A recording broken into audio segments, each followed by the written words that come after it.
Hey there YouTube, it's me, PC the Unicorn, and I'm here to talk to you about Nickelodeon new show The Loud House, one of the few shows I actually bothered to watch on Nickelodeon nowadays. The Loud House is created by Chris Savino, an animator who has worked on many amazing shows such as Hey Arnold, Samurai Jack, My Life as a Teenage Robot, and the Powerpuff Girls. No, not that one, the original one, you know, the one that doesn't suck. The show focuses on 11-year-old boy Lincoln Loud, who deals with being the only boy in his family of 10 sisters. His sisters consist of 17-year-old sarcastic Lori, 16-year-old lovable airhead Lenny, 15-year-old guitar player Luna, 14-year-old comedian Luann, 13-year-old sport enthusiast Len, 8-year-old golf girl Lucy, 6-year-old genius Lisa, 5-year-old twins Lana the tomboy and Lola the pageant queen, and baby sister Lily.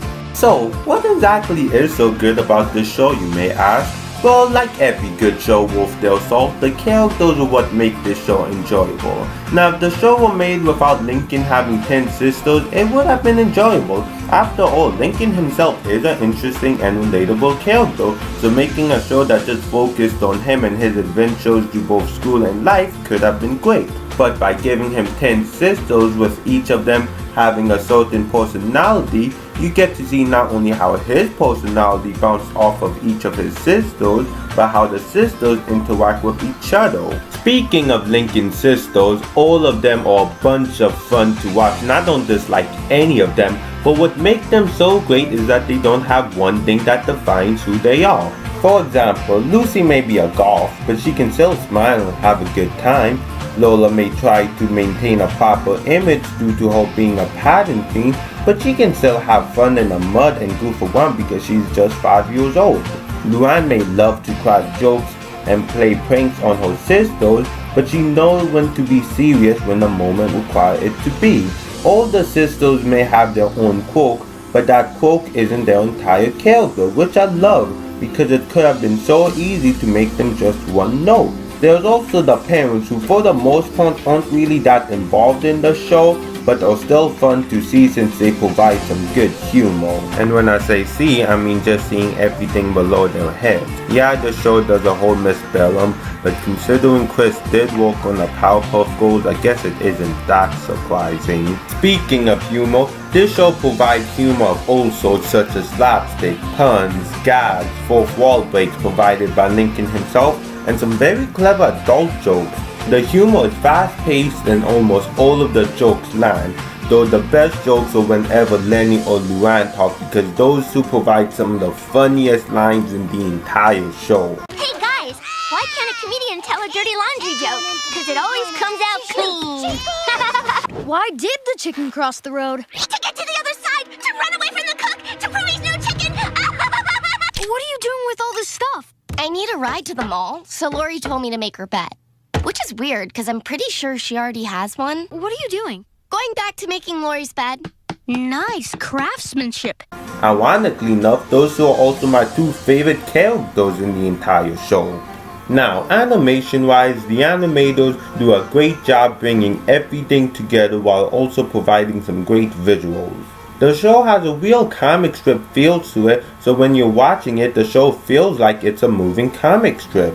They even add in all the things you would normally see in a comic strip, like the characters seeing stars whenever something hit them, the classic dirt cloud that forms when everyone starts fighting each other, and the dream bubbles that forms above the character heads whenever they are daydreaming or thinking of a plan. The show definitely feels like it belongs with other classic Nick 90s shows with its over-the-top visuals and humor such as Rugrats. However, beneath all of the humor and wackiness that occurs on this show, there's also a lot of heart. The siblings may bicker with each other and get on each other's nerves because of their habits, but at the end of the day they're always there for each other and care deeply for one another. The Loud siblings join the ranks of other great cartoon families I love to watch because of their family dynamics, such as the Pines from Gravity Falls, the Belchers from Bob's Burgers, and the Simpsons from, well, The Simpsons. Well, after all of the things I said about the Loud House, you must think it's perfect, right? Well, not exactly. Don't get me wrong, this show is pretty dang good, and considering some of the recent cartoons Nickelodeon have made, it's definitely a huge improvement. But the show have 2 episodes in particular I'm not a fan of, due to it being classic tropes that I'm not fond of. The first episode is when a kid tries to act like an adult to sit at the grown-up table. That was the plot of the episode, A Tale of Two Tables.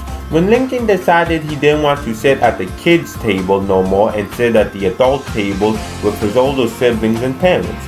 It was kind of cringeworthy to watch, and the ending, while heartwarming, was very predictable. The next episode that used the trope I'm not a fan of was Ties That Binds, in which the kids think that their parents will get rid of them. Now, while this episode wasn't cringeworthy like A Tale of Two Tables, and it had some great humor, I just find it's really dumb that kids in cartoon shows honestly think that their parents will get rid of them. So if I'm going to be honest, I'm just nitpicking, because beside from those 2 episodes, every other episode have been really enjoyable. So overall, The Loud House is a great addition to Nickelodeon, especially since it reminds me of other classic Nicktoons such as Rugrats and Hey Arnold. Heck, they even do a little Easter egg in the show paying homage to the older Nicktoons. The show has great characters, jokes, a catchy theme song, and plenty of heart. If you want to get a good feel of the show and the characters, I recommend watching Alone in the Dark, Under Pressure, and Sound of Silence, as those episodes do a great job in letting you to get to know the characters and what you can expect from the show. Until next time, this is PC logging off.